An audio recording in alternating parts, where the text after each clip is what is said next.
അയ്യേ ഇവൻ വെറും ഊച്ചാളി കേട്ട.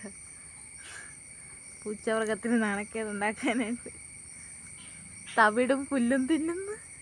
പല പാല് വെച്ച് വെച്ചിട്ടുണ്ടോ കോഴി? ഇതേതായെന്ന് അറിയില്ല.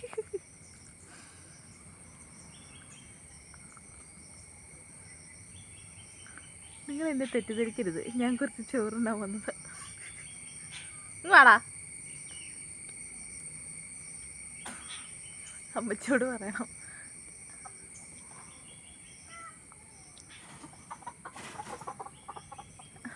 ഇവരെന്തിനാ എന്നെ കണ്ടോടുന്ന്? ഞാനൊന്നും ചെയ്തോന്നില്ലല്ലോ. ഇങ്ങ് വാ.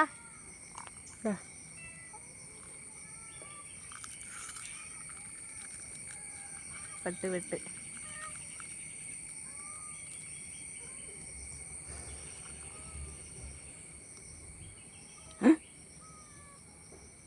ഇവിടെ നിന്ന് പൊക്കിയെടുക്കാം അല്ലേ? ആ, വിദ്യാഭ്യാസിയാണേ. ശരിയമ്മ.